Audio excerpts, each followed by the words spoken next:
of real property value in the city is not on the property tax rolls and doesn't generate revenue needed to provide city services. Many of these properties are owned by nonprofits. Should the state tighten or even eliminate the nonprofit exemption? And we'll start with Dr. Love.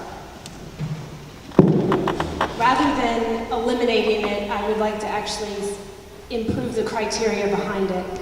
There's a lot of nonprofits out there that exist for the purpose of taking advantage of these systems, and we're the ones that suffer. So what I'd actually like to see is real nonprofits. Absolutely, they deserve the tax abatement they deserve because of the work that they're doing.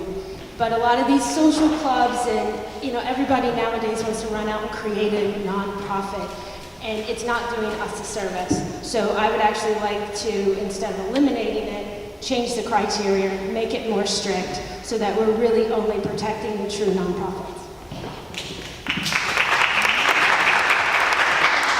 I work at a nonprofit. I'm up at the Broads YMCA every day.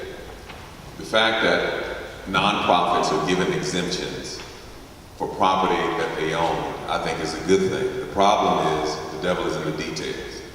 If the property that is being exempted is being used for the mission of the entity, then I support it keeping the exemption. If it's a church and it's a church, a worship, a house of worship, or something that's being used for that mission, then I think it should be exempted. But if it's an entity that is being used for other commerce, we've got nonprofits that own office buildings. Those office buildings, because they're owned by the nonprofits, they don't pay taxes. That is patently unfair. Those businesses ought to be on the tax rolls. Now again, as long as the business is operated for the mission of the nonprofit, I'm there.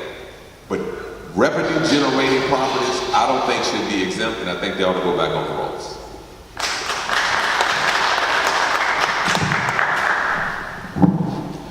Yes, I think we should tighten the nonprofit exemptions. You remember the former councilperson for this district, Councilmember Stacey, had proposed a similar plan to simply study adding some properties to our tax rolls. She took a lot of flack for that. But I do believe that it's something that we should actually do. I was canvassing one day in District B, not far from here, and I asked some neighbors, I said, who owns these 9 properties that were blighted properties in this neighborhood that could desperately use some housing? And they told me the church, and the name of the church, I won't say the name of the church, but this church owned 9 blighted properties that were not in commerce, they're not being used, they're not paying taxes on them. I attend church regularly, I'm a church person, I know this pastor of this church, but I do believe that there's no excuse for that, and they do not deserve any kind of tax break or tax exemption. So I believe that we should study, we should look into that. I think we should actually start, because every nonprofit does not deserve to have their properties tax exempt, and I think there are certain criteria we should set for that and begin to weed out the ones who don't need that exemption. I think I'm going to answer it a little bit differently. The first part is I think we should regulate and make sure that the nonprofits are actually nonprofits. I think we should probably use the IRS federal tax code as our indicator of whether or not these are in fact nonprofits or religious organizations. But secondly, I think what we're really trying to accomplish here is developing more revenue and expanding our tax base. We don't do a very good job right now in many areas of government, including tax collection, code enforcement, and so forth. Let's use the base we have already and enforce it. There's people that have properties, that people had senior tax abatements, and that person passed away. Now the kin own it, and they're still not paying taxes. So we need a more robust approach to actually collecting taxes that are on the books. We don't need more taxes. We need to regulate the taxes we have already. Oliver Wendell Holmes said, taxes are the privilege you pay to live in a civilized society. We have taxes. We sometimes go back and forth with them, but the ones that we have are not being properly collected. 2 out of 3 properties in the city are going tax-free. Why wouldn't everyone open up a nonprofit thing or a house of worship if these are so loose with the tax codes? We need to look at these businesses and nonprofit organizations much more closely. If they don't have anything to hide, well, then they don't have anything to hide. And it wouldn't matter if somebody goes and says, hey, what are you doing with this nonprofit status? Are you really doing work for the community? If you are, then God bless you, and let's keep going. We'll all move on next. But if not, it can't be, oh, well, we had this little thing last year, and well, then next year you can come back and reapply for your status, but this year you didn't do it. And you have to look at that and speak truth to power. Even if it's your friend who's getting the benefit, you gotta be like, hey, no, you gotta play by the rules. So equal is equal, otherwise it's not equal. Thank you. Oh, not for the other candidates. The city has to basically develop the economic principles for how we look at not-for-profits in the city. Most non-profits in the city do a very good job of what they're supposed to be doing. So if we are in this particular position, we do not want to establish two different rules for the same players. So as my colleagues have said here, what we need to look at is that what is the function of a non-profit and how are they affecting the issues that they have brought to bear on the constituents of the neighborhoods in which they serve. So if we're going to say that we want to establish some kind of tax Dug up because somebody had to go do something in the brand new street that had just been repaired. It's very simple to try to deal with things all together. So if we just started with something as basic as that, I think that would save us in the long run. Loyola Street, if you're not very far from here. That's exactly what happened. Beautiful street. It wasn't 6 months later when somebody came and dug up the middle of it to put down pipes or fiber optics or whatever it was. But now it's all potted because the patches didn't hold like the rest of the street did. I would start with just making sense and having these departments coordinate with each other.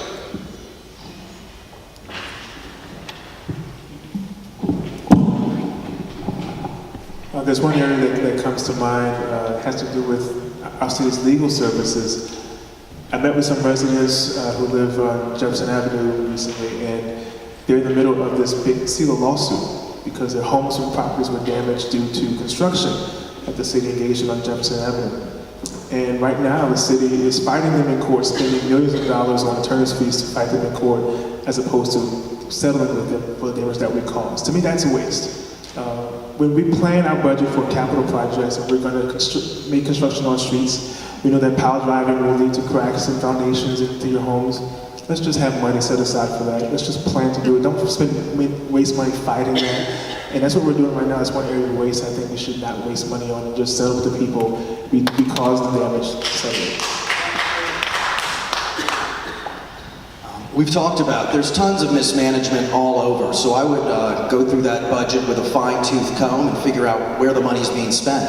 I will tell you that I don't care how much money we spend, but public safety is the #1 thing in the city now. It creates tourism, it creates economic development, it's how our infrastructure is worth saving. But having said that, we have an antiquated pension system. We have a lack of cooperation and communication and coordination among all areas of government. And I'll use the infrastructure piece. You have a pipe burst on your street, Public Works comes out and first says, oh, this is Sewage and Water Board, and vice versa. Or then Sewage and Water Board comes out, digs up your street, leaves the pipe exposed, breaks again, and then the cycle continues. All of this lack of coordination and communication is what creates the mismanagement and what creates these things from being simple tasks to expensive ones. Thank you. Right now, our city budget is spent 2/3 of it on prisons and reactionary measures in our police force. If you look at it from an analogy of protecting your home, you can put up barbed wire fences, bars on the windows, you have a big dog and cameras, you carry yourself a pistol, and you're gonna have a secure house. But if you're spending 2 out of every $3 you earn to keep your house safe, then you're not gonna have any money for anything else, like keeping the lights on or feeding your families. Take some of that money out of the prison system. We can't arrest our way out of this prison system problem right now. We need to take that money and put it to other things, like schools and fixing our roads, and making things better for all the people who live here. It's the one thing is when they're fixing the roads, just last couple of years, they were making Napoleon and Louisiana and Jefferson all torn up at the same time. What, nobody thought that would be a bad thing until it was too late? Come on, guys, this is simple problems that we're trying to fix. Just use your heads. Thank you.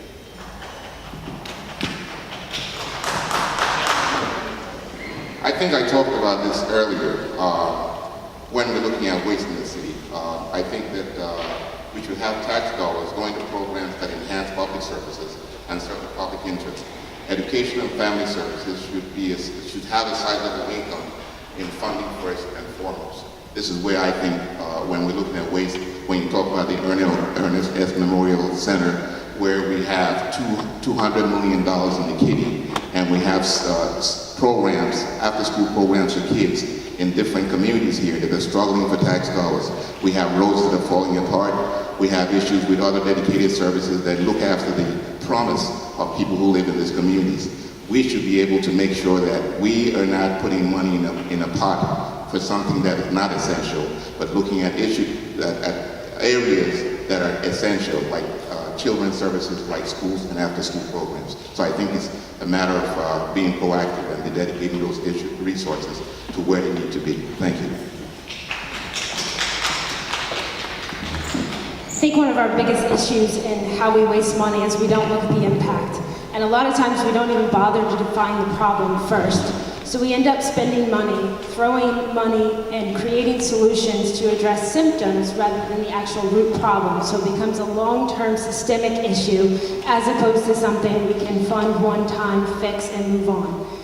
The other side to that is sometimes the solutions that are made are the things that money is spent on is done for the way it looks to the public versus the actual true impact.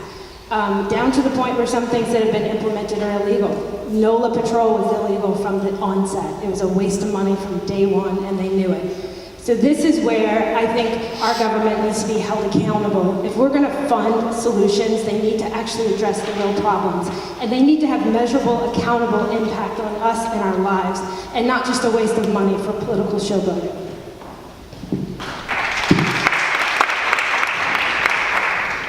Okay, and finally, we're going to move on to land use.